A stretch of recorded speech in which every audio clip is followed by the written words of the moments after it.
Vivian Sterling had negotiated multi-million-dollar contracts, fired executives twice her age, and built a company from a garage to a downtown tower. But right now, sitting alone at a table for two after her blind date had just fled with a fake emergency call, she felt more exposed than she had in years. The half-empty wine glass across from her still held his lipstick-free rim. The waiter glanced over with pity she didn't ask for. She should leave. She should grab her coat and walk out like none of this happened. But her legs wouldn't move, and for the first time in a decade, Vivian Sterling, CEO of Sterling Design, had no idea what her next move should be. That's when a small hand appeared at the edge of her table, holding a crayon drawing of a woman with broken wings. And behind that hand stood a man carrying a sleeping child's backpack, who looked at her without pity, without agenda, and said quietly, "If you're free, sit here. Rosie doesn't share her drawings with just anyone." Colt Brennan had noticed her the moment she walked in. Not because of the silk blouse that probably cost more than his truck payment, or the way her heels clicked against the hardwood floor with the confidence of someone who owned whatever room she entered. He noticed her because of what happened to her face when she sat down across from the man already waiting at the corner table. Something flickered behind her eyes, a quick calculation, a disappointment swallowed before it could reach her lips. He recognized that look. He had worn it himself for the last 2 years of his marriage, back when he still believed things could be fixed if he just tried hard enough. Rosie tugged at his sleeve, pulling his attention back to the coloring page spread between their plates. His daughter was working on a picture of a butterfly, though she had chosen colors no butterfly had ever worn: purple wings with orange spots and a body the color of lime sherbet. She was humming something under her breath, a song from a cartoon he pretended not to know by heart. 7 years old, and already she had developed the habit of narrating her own life through melody, a trait she had inherited from her mother. Sometimes it made Colt smile. Other times, it made him grip the steering wheel a little tighter on the drive home from school, blinking at the windshield until his vision cleared. The man at the corner table was still talking. Colt could hear fragments of the conversation drifting over words like portfolio and quarterly returns and strategic diversification. The woman across from him, the one with the silk blouse and the disappointed eyes, was nodding at all the right moments, her smile perfectly calibrated.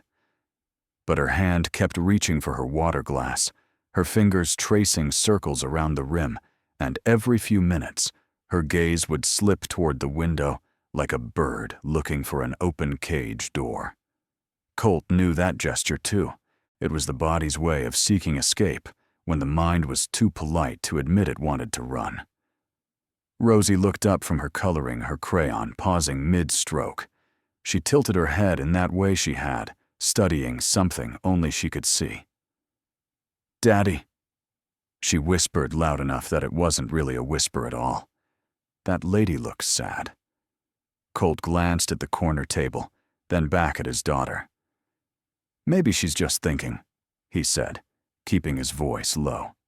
Rosie shook her head with the certainty only children possess. "No. Sad and thinking are different colors.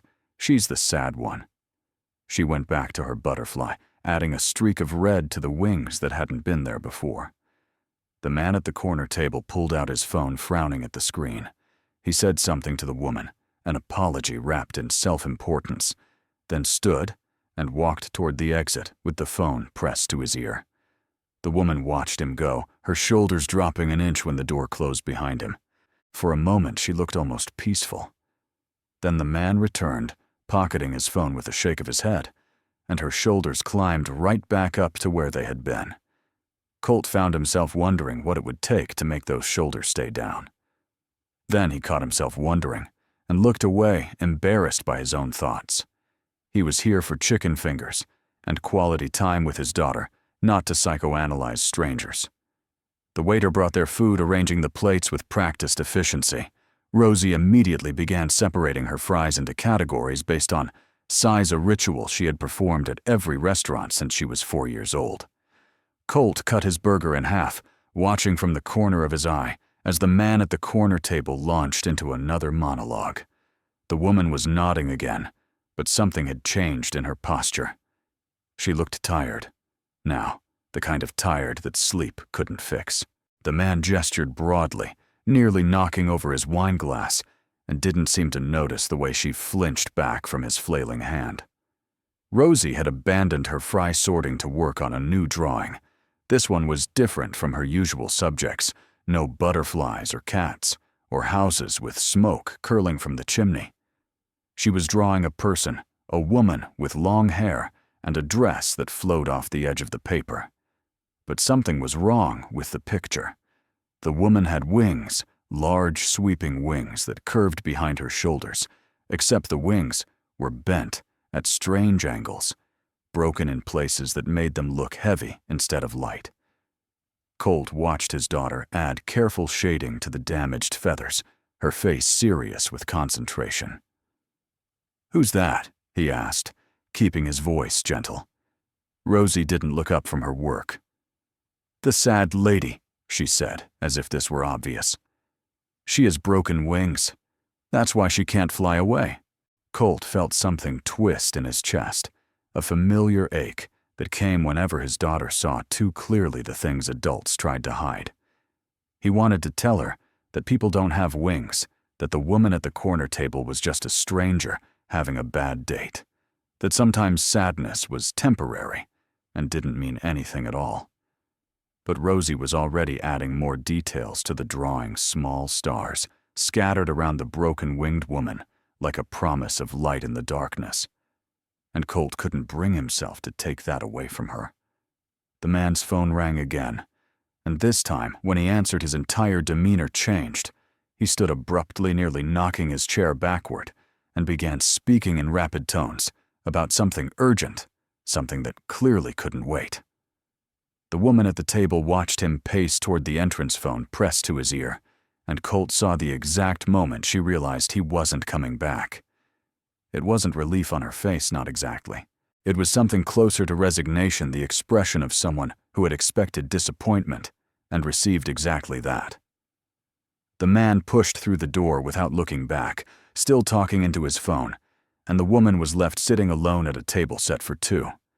She didn't move for a long moment. Her hand stayed folded on the table. Her posture remained perfect, but something in her face had crumbled. The waiter approached with a question on his lips, and she shook her head without meeting his eyes. He retreated, leaving her stranded in the middle of the restaurant like a ship that had lost its anchor. Other diners glanced her way, quick looks filled with curiosity or pity, and each glance seemed to make her smaller. Colt knew that feeling too, the weight of being seen at your lowest moment. After his wife's funeral, he had felt those looks everywhere he went, the entire town watching him try to hold together pieces that no longer fit. Rosie had finished her drawing. She held it up to examine her work, tilting her head left and right, then nodded with satisfaction. Before Colt could say anything, before he could even register what was happening, his daughter slid out of her chair and walked directly toward the corner table. She moved with the fearless purpose of a child who had not yet learned that strangers were supposed to remain strange. Colt half rose from his seat, a warning forming on his lips, but something stopped him. Maybe it was the determined set of Rosie's shoulders, or the way the woman at the corner table had gone perfectly still as she watched this small person approach. Maybe it was something else entirely, something Colt couldn't name, but felt humming in his chest like a second heartbeat. Rosie stopped at the edge of the woman's table and held out the drawing. "This is for you," she said, her voice clear and bright in the quiet restaurant. "I made it because you look like you needed wings." The woman stared at the paper, at the broken-winged figure surrounded by stars, and for a moment, her face went completely blank. Then something cracked behind her eyes, a flash of emotion so raw that Colt felt it from across the room. She took the drawing with hands that trembled slightly, her perfectly manicured fingers, careful not to smudge the crayon lines. Colt reached the table just as the woman looked up from the picture. "I'm sorry," he said, the words tumbling out in a rush. "She does this sometimes. She sees someone and decides they need something. And I know it's probably weird, a stranger's kid just walking up to you like this." He was rambling. He knew he was rambling. But the woman was looking at him now with those dark eyes, and he couldn't seem to find the off switch for his mouth. Rosie tugged at his sleeve, utterly unconcerned with adult anxieties. "Daddy, she's crying," she announced, and Colt realized with a start that his daughter was right. A single tear had escaped down the woman's cheek, cutting a trail through foundation that probably cost more than his electric bill. The woman laughed, then a sound that was half sob and half genuine amusement. She wiped at her face with the back of her hand, smearing her makeup in a way that somehow made her look more human. "I'm not crying," she said, though the evidence was running down her chin. "I just have something in my eye. Several. Somethings, apparently." Rosie nodded solemnly. "My daddy cries sometimes, too. He thinks I don't know, but I do. I pretend I don't, so he doesn't feel bad." Colt felt his face flush hot. His daughter had just exposed his deepest secret to a complete stranger, with the casual brutality only a 7-year-old could manage. But the woman wasn't looking at him with pity or judgment. She was looking at him like he had suddenly become real, like the tears of a single father somehow mattered more than all the business cards in her purse. "If you're free," Colt heard himself say the words coming from somewhere he hadn't authorized. "Sit here. With us, I mean. Rosie doesn't share her drawings with just anyone, so you must be special." He gestured toward their table, toward the half-eaten burger, and the categorized fries, and the crayons scattered like confetti. It wasn't an elegant invitation. It wasn't smooth or charming, or any of the things a man was supposed to be when talking to a beautiful woman. But the woman looked at the drawing in her hands, at the broken winged figure her daughter had created just for her, and something in her face shifted like clouds parting after a storm. She stood gathering her coat and her purse and the remnants of her dignity. "I'm Vivian," she said, extending her hand, in a gesture that was probably automatic for someone in her position. Colt shook it, noting the firmness of her grip, the calluses hidden beneath her smooth palm. "Colt.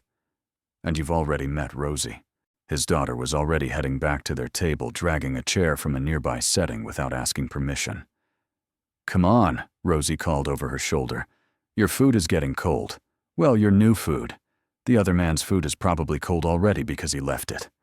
Vivian laughed again, and this time there was no sob hiding in the sound. She followed Rosie to the table, and Colt followed her, wondering what exactly he had just invited into his carefully constructed life. Vivian Sterling was not the kind of woman who sat at tables with strange men and their children. She was the kind of woman who scheduled her dinners 3 weeks in advance, who vetted potential dates through mutual connections and background research, who maintained control over every aspect of her life, because control was the only thing that had never let her down. But here she was, sliding into a booth seat, still warm from a 7-year-old's body heat, staring at a basket of chicken fingers, like they held the answers to questions she hadn't known she was asking. The girl Rosie had already resumed her fry sorting with the intensity of a surgeon, occasionally glancing up at Vivian with open curiosity. "So," Colt said, settling into the seat across from her, "terrible date." Vivian snorted an inelegant sound she would never have made in a boardroom. "Is it that obvious?"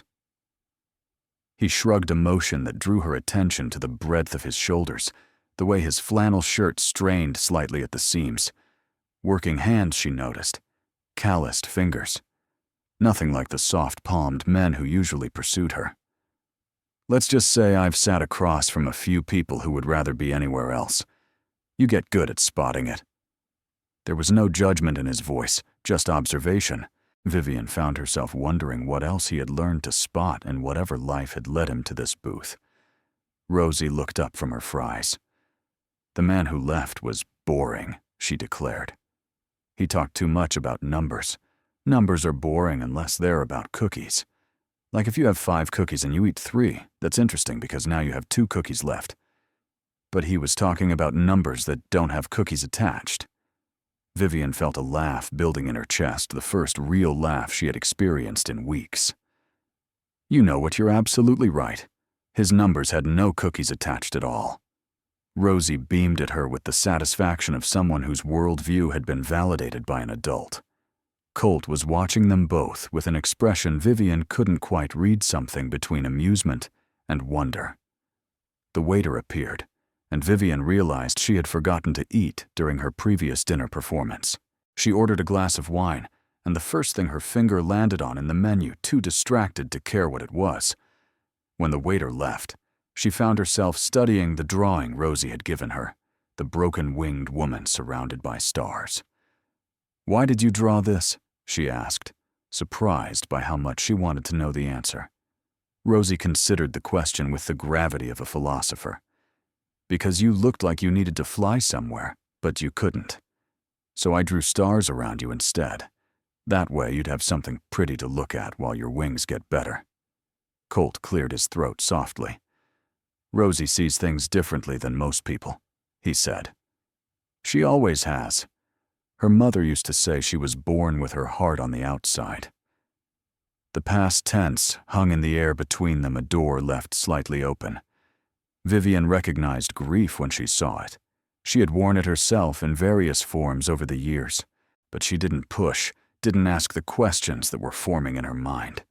Instead, she looked at the drawing again and said, "It's beautiful. Thank you, Rosie." The girl smiled and went back to her fries, her mission apparently complete. They talked about nothing important at first. The weather, which had been unseasonably warm for early spring.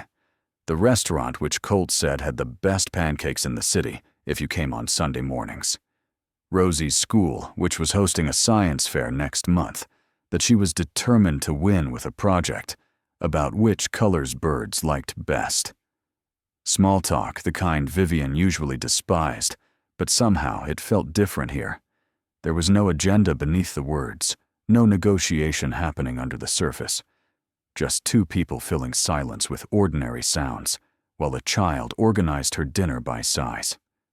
Vivian found herself asking about his work, and Colt's face changed when he answered. He was a carpenter, he explained.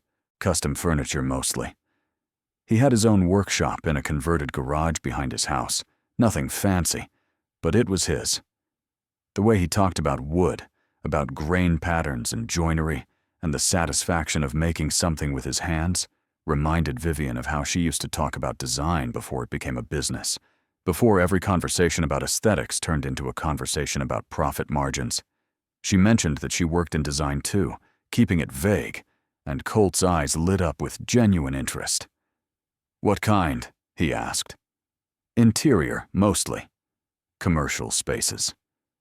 She didn't mention the 200 employees, or the downtown tower, or the multi-million-dollar contracts. For once, she just wanted to be someone who worked in design. Rosie had finished sorting her fries, and was now studying Vivian with the unnerving directness of children. "You know a lot about wood," she announced. "You looked at the table like you were reading it." Vivian blinked, caught off guard. She had been running her fingers along the tabletop without realizing it, a habit from years of evaluating materials. "I do know a little about wood," she admitted. "Your dad's work sounds amazing. Does he make things for you?" Rosie's face brightened. "He made me a dollhouse and a jewelry box. And this?" She held up her wrist, showing a delicate bracelet made of small wooden beads, each one carved with a tiny flower. "He makes the best things." Colt's ears had gone slightly red. "She's biased," he said, but Vivian could see the pride beneath his embarrassment. She reached out and gently touched the bracelet, turning Rosie's wrist to see the craftsmanship better. The carving was exquisite, each flower distinct, the wood polished to a soft glow. This wasn't amateur work. This was artistry. "These are beautiful," she said, and meant it. "The detail work, the finishing this is professional quality. Better than professional, actually." Colt's blush deepened, but something in his posture shifted, straightened, like a plant turning toward unexpected sunlight. Her phone buzzed in her purse the third time since she had sat down. Vivian ignored it, then ignored it again when it buzzed twice more in quick succession. Colt noticed she could tell, but he didn't mention it. Didn't ask who was calling or why she wasn't answering. Most men would have seen the buzzing phone as an opportunity to demonstrate how understanding they were about her busy life. But Colt just kept talking about the bookshelf he was building for a client, about how Rosie liked to help him sand the edges because she said it felt like petting a wooden cat. And for reasons she couldn't explain, Vivian found herself flipping her phone face down and pushing it deeper into her purse, burying it beneath her wallet and her keys and her carefully maintained control. The conversation turned to why Vivian hated blind dates, and she found herself being honest in a way she rarely was with strangers. "Everyone has an angle," she said. "They want something from me, or they want to be something to me, or they want to tell people they had dinner with me. Nobody ever just wants to have dinner." Colt nodded slowly, like he understood more than her words were saying. "Rosie's mother was like that," he said quietly. "Not the angles part, but the tiredness. She used to say that being seen was exhausting when everyone only saw what they wanted to see." Past tense again, the door opening a little wider. Rosie had stopped eating and was watching them both with serious eyes. "Mommy's in heaven." She said the words matter of fact, in the way only a child who had learned grief early could manage. "She got sick, and the doctors couldn't fix her, but Daddy says she's watching us from somewhere pretty." Vivian felt her throat tighten. "I'm sure she is," she managed, and something passed between her and Colt, a recognition of wounds that hadn't fully healed and might never fully heal. He had lost his wife. He was raising this extraordinary child alone. And here he was inviting a crying stranger to share his table like it was the most natural thing in the world. "I should tell you something," Vivian heard herself say, though she hadn't planned to say anything at all. "I'm not just in design. I run a company, a fairly large one." She waited for the shift, the recalculation behind his eyes, the sudden interest that always appeared when people learned who she was. But Colt just nodded, taking a sip of his water. "That must be hard," he said. "Running something that big, lots of people depending on you. Not impressive, not intimidating, not an opportunity to mention his own achievements or connections. Just empathy for the weight she carried." Vivian felt something crack inside her chest, something that had been frozen for so long she had forgotten it was there. The woman appeared from nowhere, cutting through the restaurant with the precision of a guided missile. Vivian recognized her immediately. Diane Prescott, CEO of a competing firm, a woman who had spent the last 3 years trying to poach Vivian's clients and undermine her reputation. Diane's smile was sharp enough to cut glass as she stopped at their table, her eyes scanning Colt and Rosie with barely concealed disdain. "Vivian Sterling, I almost didn't recognize you without your entourage. What a delightful little place you've found." The word "little" dripped with condescension, a deliberate contrast to the upscale establishments where their professional circles usually intersected. Vivian felt her spine stiffen, years of corporate warfare kicking in like muscle memory. Diane? What a coincidence. It wasn't a coincidence at all, and they both knew it. Someone had seen her here, someone had made a call, and now Diane was here to witness Vivian Sterling sitting in a family restaurant with a man in flannel and a child with crayon-stained fingers. The gossip would be exquisite, the speculation delicious. Vivian could already imagine the whispered conversations at industry events, the raised eyebrows and knowing looks. She felt exposed in a way that had nothing to do with her failed date, and everything to do with being caught without her armor. Rosie had gone very still, her small body pressed against her father's side. She was watching Diane the way a rabbit watches a circling hawk, all instinct and frozen breath. Colt's hand moved to rest on his daughter's shoulder, a gesture so natural it was clearly practiced. He hadn't said anything yet, but Vivian could see him assessing the situation, reading the tension in the air, with the same quiet attention he had shown earlier. Diane's gaze lingered on him, taking in the calloused hands and the worn flannel and the child's backpack slung over his chair. Her smile widened into something predatory. "I don't believe we've met," Diane said, extending her hand toward Colt, with the air of someone bestowing a favor. "Diane Prescott. Prescott Interiors. And you are—" There it was, the trap laid bare. Whatever Colt said next would become ammunition, a story for Diane to tell and retell and embellish. The carpenter and the CEO, the single dad and the desperate businesswoman. Vivian opened her mouth to intervene, to deflect, to do any of the 100 things she had learned to do in situations like this. But Colt spoke first, and what he said was nothing she could have predicted. "Colt Brennan," he said, shaking Diane's hand with the same firm grip he had given Vivian. "This is my daughter Rosie. We're having dinner with Vivian. Family dinner, actually." He said it simply, without emphasis, but the words landed like stones in still water. Family dinner. The implication rippled outward, reshaping everything Diane thought she knew about this scene. It wasn't a desperate CEO slumming with strangers. It was a woman having dinner with people who mattered to her. The narrative Diane had been constructing collapsed before it could fully form. Diane's smile flickered, uncertainty creeping into its edges. Family dinner. How lovely. She was recalculating now. Vivian could see it, trying to figure out what she had walked into and how to extract herself without losing face. Rosie chose that moment to speak, her small voice cutting through the adult tension like a beam of light through fog. "You have mean eyes," she said to Diane with the devastating honesty only children possessed. "My daddy says some people smile with their mouths, but not their eyes. You're doing that right now." The silence that followed was so complete, Vivian could hear her own heartbeat. Colt didn't apologize for his daughter's words. He didn't shush her or correct her or make excuses for her bluntness. He simply looked at Diane and said, "Kids see things pretty clearly. Would you like to join us? We could pull up another chair." The invitation was perfectly polite and absolutely sincere, which made it devastating.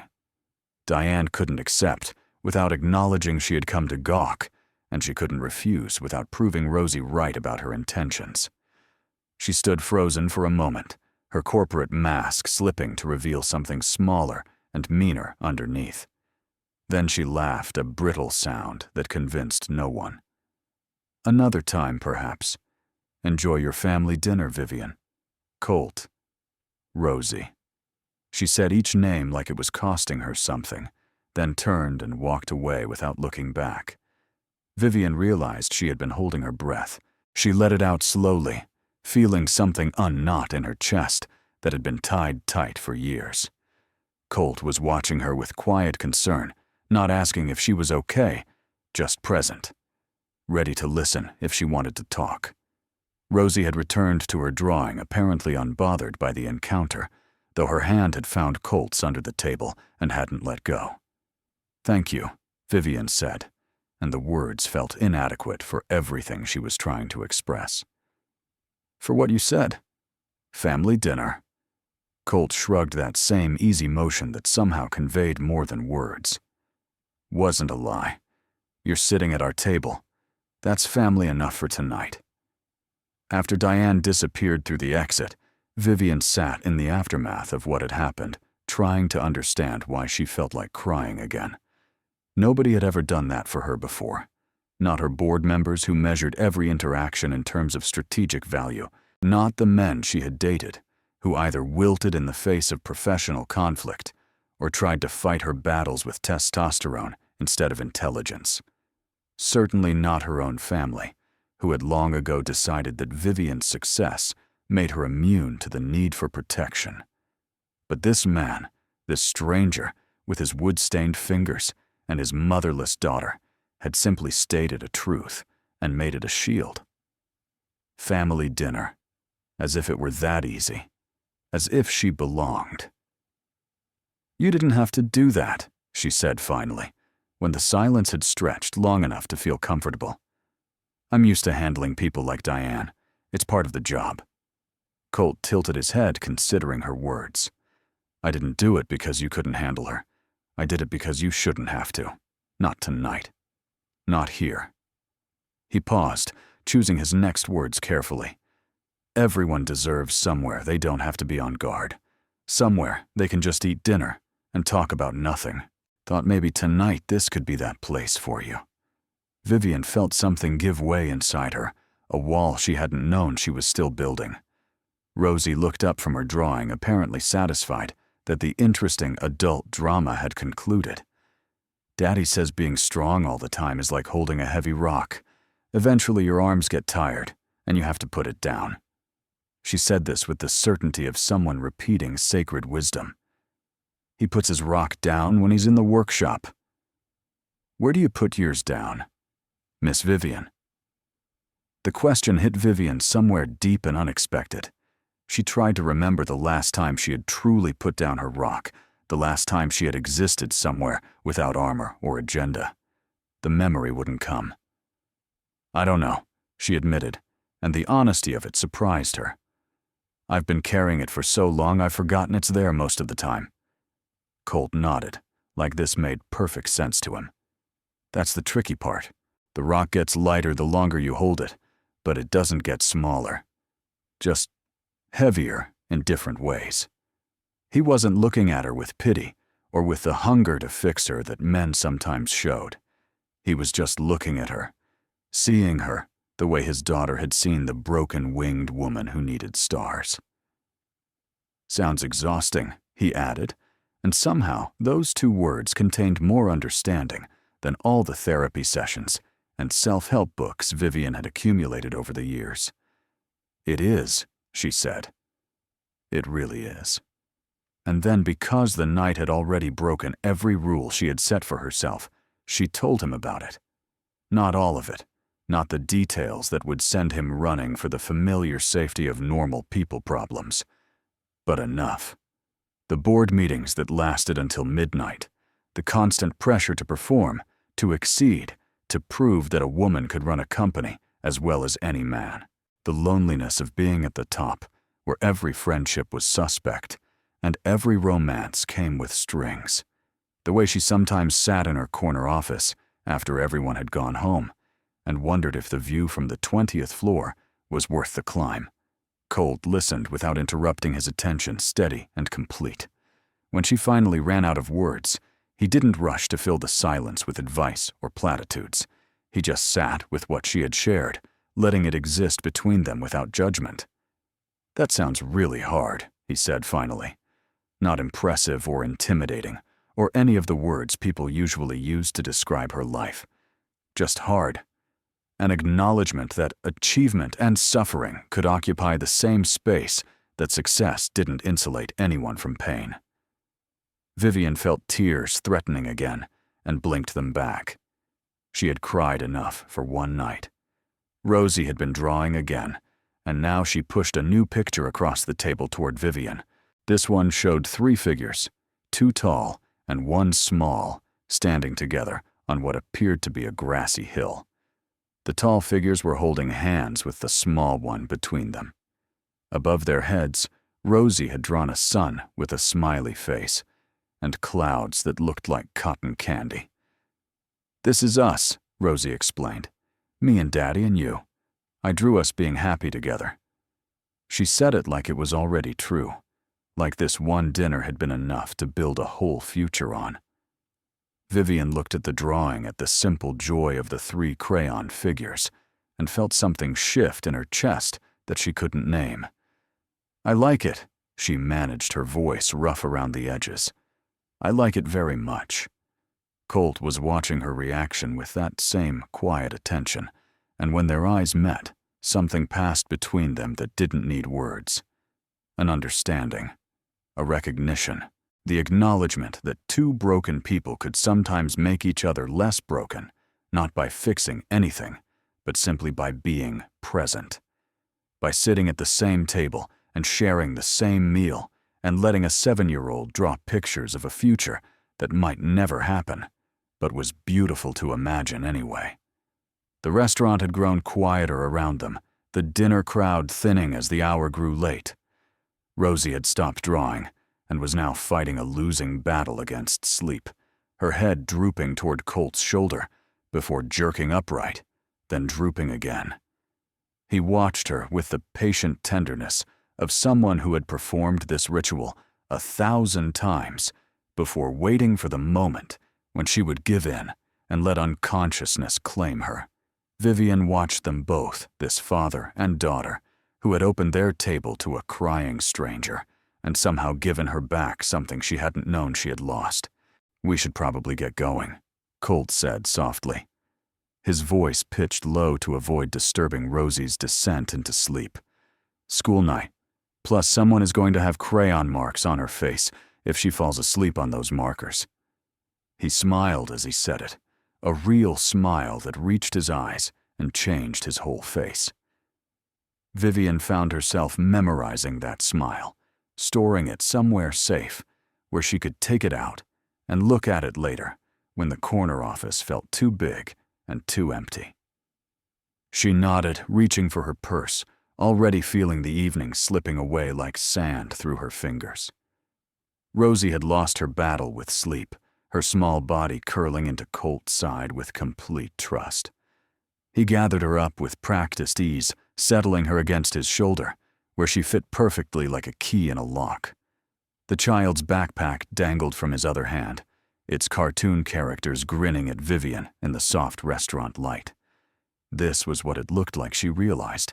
This ordinary magic of carrying a sleeping child, of being someone's safe place to land. She had built empires and commanded boardrooms, but she had never had this. Had never even known she wanted it until right now. "Thank you," Colt said, standing with Rosie cradled against him. "For sitting with us, for letting her share her drawings with you. She doesn't do that with just anyone you know. She's actually pretty shy with new people. But she took one look at you and decided you were someone who needed to be in her life." He said it matter-of-factly, like his daughter's judgment was simply a truth to be accepted. Vivian thought about the broken-winged woman and the 3 figures holding hands on a grassy hill. She thought about how it felt to be chosen by someone who had no reason to want anything from her. "Thank you for the invitation," she said, standing as well. "For seeing me sitting there and not just walking past." Colt adjusted Rosie's weight on his shoulder, his free hand reaching out to rest briefly on Vivian's arm. The touch was light, barely there, but she felt it like electricity through silk. "Hard not to see someone when they're that determined not to be seen," he said. "That's usually when they need to be seen the most." Vivian felt the truth of that statement settle into her bones, becoming part of her the way the best truths always did. They walked toward the exit together, Vivian gathering her coat and her purse and the 2 drawings Rosie had given her. The hostess smiled at them as they passed, that knowing smile people gave to families, leaving restaurants together, and Vivian didn't correct the assumption. Let the girl think what she wanted. Let the whole world think what it wanted. Tonight she had been part of something warm and real and human, and no amount of corporate gossip could take that away from her. At the door, Colt paused, shifting Rosie to reach for the handle. "I had a really nice time," he said, and the simplicity of the statement made it more meaningful than any elaborate compliment could have been. He wasn't trying to impress her or position himself for a follow-up. He was just telling her the truth, the way his daughter had told the truth all evening. Vivian felt the night ending, felt the real world, waiting outside with all its demands and complications.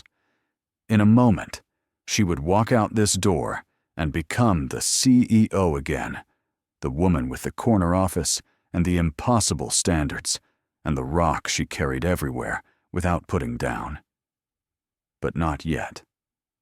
Not quite yet. "Colt," she said, and he turned back to look at her patient and present Rosie's sleeping breath soft against his neck. Vivian reached into her purse and pulled out a card. Not her business card, not the heavy cream stock with the embossed logo and the impressive title. A different card, one she had almost forgotten she had. Plain white, simple text. Just her name and a phone number. Nothing else. "If Rosie wants to draw more pictures," she said, pressing the card into his free hand. "Or if you need someone to talk to about wood grain and heavy rocks, I'd like that." She felt exposed, saying it more exposed than she had felt all evening, offering something real to someone who had no obligation to accept it. Colt looked at the card, at the simple name printed there, without titles or credentials. Just Vivian. Just a woman asking to be remembered. He tucked the card into his shirt pocket close to his heart and smiled that real smile again. "I'd like that too," he said. "Rosie's going to be excited. She already asked if you could come see the dollhouse." Vivian laughed, surprised by how light the sound felt leaving her throat. "Tell her, I'd love to see the dollhouse, and the jewelry box, and anything else she wants to show me." Rosie stirred slightly, mumbling something unintelligible, and Colt dropped his voice to a whisper. "I will. Good night, Vivian." "Good night, Colt." She watched him push through the door, watched him carry his sleeping daughter toward an ordinary car, in an ordinary parking lot, watched him become a silhouette against the streetlights, and then disappear around a corner. She stood there for a moment, longer, holding her coat and her purse, and 2 crayon drawings, feeling the evening settle around her like a blanket. The door swung closed, and she was alone again, but the aloneness felt different now. Lighter, warmer, like she was carrying something precious instead of something heavy. The night air was cool against her face as she stepped outside. She should call her driver. She should check the 17 messages waiting on her phone. She should start preparing for tomorrow's meetings and next week's presentations and next month's quarterly review. She should put her rock back on her shoulders and start climbing again, because that was what Vivian Sterling did. That was who Vivian Sterling was. But instead, she just stood there, looking up at the stars that were barely visible through the city lights, thinking about a little girl who drew broken wings and a quiet man who carved flowers into wooden beads. She didn't know if Colt would call. She didn't know if tonight was the beginning of something, or just a beautiful anomaly, a single perfect evening that would fade into memory, like all perfect things eventually did. But for the first time in longer than she could remember, she wasn't trying to control the outcome. She wasn't strategizing or planning or protecting herself from potential disappointment. She was just standing in the cool night air, holding drawings that smelled like crayons and childhood, feeling something that might have been hope. Tomorrow she would be the CEO again. Tomorrow she would put on her armor and carry her rock and fight whatever battles needed fighting. But tonight, for a few hours, she had just been Vivian. A woman eating dinner with a carpenter and his daughter. A woman who had needed wings and been given stars instead. A woman who had been seen, really seen by people who wanted nothing from her except her company. And that, she realized as she finally started walking toward her car, was the most valuable thing anyone had given her in years. The card with just her name on it was already in Colt's pocket, close to his heart. The drawings were safe in her purse, pressed flat between her wallet and her phone. Somewhere across the city, a little girl was dreaming of dollhouses and grassy hills and 3 figures holding hands. And Vivian Sterling, CEO of Sterling Design, commander of 200 employees, and negotiator of multi-million-dollar contracts, found herself smiling at nothing in particular as she walked alone through the quiet parking lot, lighter than she had been in years. The rock was still there. It would always be there. But tonight, just for tonight, she had found somewhere to put it down. And somehow, impossibly, that was enough.